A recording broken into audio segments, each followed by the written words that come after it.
नमस्कार। रेवांचल न्यूज़ 24 में आपका स्वागत है। मैं सूर्यभान जायसवाल।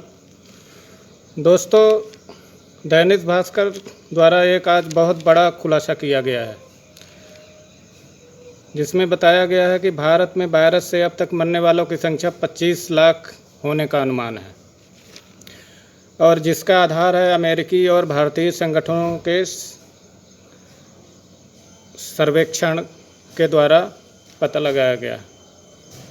भारत में सरकारी आंकड़ों से 7 गुना अधिक मौतें हुई हैं। ये सर्वे के द्वारा अनुमान लगाया गया। दोस्तों, लगातार इस बात के सबूत मिल रहे हैं कि भारत में कोरोना वायरस से मौतों की संख्या बहुत कम बताई जा रही है। इकोनॉमिक्स सहित कई समाचार माध्यमों और स्वतंत्र महामारीविदों का अनुमान है कि भारत में कोविड-19 के सरकारी संख्या के मुकाबले 5 से 7 गुना अधिक मौतें हुई है। वर्जीनिया कॉमनवेल्थ यूनिवर्सिटी अमेरिका के क्रिस्टोफर लेफरल के शोध पत्र में भारत के विभिन्न भागों में अधिक मौतों की संख्या के विश्लेषण में देश में महामारी के बाद 18 लाख से 24 लाख लोगों की मौत होने का अनुमान लगाया गया है। तेलंगाना में बीमा दावों पर आधारित ताज़ा अध्ययन में बताया गया कि अधिकृत संख्या की तुलना में वायरस से 6 गुना अधिक मौतें हुई हैं।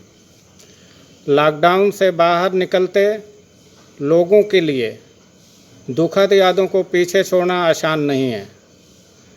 मई के मध्य में हर दिन 4000 मौतों के पीक की जगह अब मौतों की अधिकृत संख्या में लगातार गिरावट हो रही है, लेकिन कुछ सर्वे बताते हैं कि सरकारी संख्या मौतों की वास्तविक संख्या से बहुत कम बताई जा रही है। इस विसंगति के कारण संकट और बदतर हुआ है। मौतों के अनुमान अविश्वसनीय सरकारी डाटा, कंपनियों के रिकॉर्ड और अखबारों में छपने वाले शोक संदेशों से लगाए गए हैं। जनमत सर्वेक्षणों से भी मौतों की संख्या अधिक होने की जानकारी मिलती है। सर्वेक्षण ग्रुप प्रश्नम ने उत्तर भारत के हिंदी भाषी राज्यों के अधिकतर ग्रामीण इलाकों में 15,000 लोगों से पूछा कि क्या उनके परिवार या पड़ोस में किसी व्यक्ति की कोरोना वायरस मौत हुई है। 6 में से 1 व्यक्ति या 17% लोगों ने हाँ कहा। प्रश्नम के फाउंडर राजेश जैन ने इन परिणामों की अमेरिकी सर्वे से तुलना की, जिनमें लोगों से इसी तरह का सवाल पूछा गया था। मार्च में शिकागो यूनिवर्सिटी के एक सर्वेक्षण में 19% लोगों ने बताया कि उनका निकट मित्र या रिश्तेदार महामारी में मारा गया है। जैन कहते हैं कि इन नतीजों में समानता को देखते हुए लगता है कि भारत में कोविड-19 से मृत्यु दर भारत के सरकारी आंकड़ों के प्रति 10 लाख पर 230 मुकाबले प्रति 10 लाख लोगों पर 1800 मौतें हैं। वे कहते हैं कि यदि भारत की मृत्यु दर अमेरिकी अनुमान के बराबर है तो देश में अब तक 25 लाख मौतें हो चुकी हैं। चुनाव सर्वेक्षण करने वाली एजेंसी सी वोटर पिछले साल जून से देश भर में 10 भाषाओं के लोगों से हर दिन कोविड-19 पर जानकारी एकत्र कर रही है। उसकी टीम लगातार लोगों से पूछ रही है कि क्या उनके परिवार के किसी सदस्य की वायरस से मौत हुई है। सितंबर में पहली लहर के बाद इस सवाल का हाँ में जवाब देने वाले लोगों की संख्या बढ़ी है।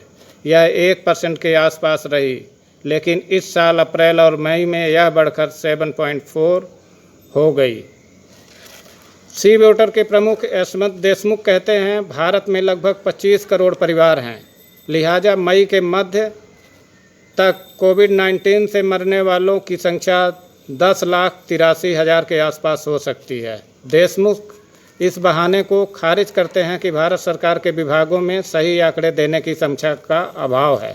देशमुख कहते हैं कि इसका संबंध क्षमता से नहीं बल्कि नीयत से है। यह केंद्र सरकार या किसी विशेष पार्टी के संबंध नहीं है।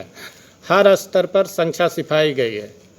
साथियों, ये आपको समझ में आ गया होगा और पहले से भी यहाँ कई लोग, चाहे वो विपक्ष के लोग रहे हों, चाहे समाज सेवी संगठन रहे हों, या कुछ मीडिया संस्थान वाले लोग रहे हैं, सब लोगों ने इस पर शंका जाहिर की थी कि सरकार सही आंकड़े नहीं बता रही है।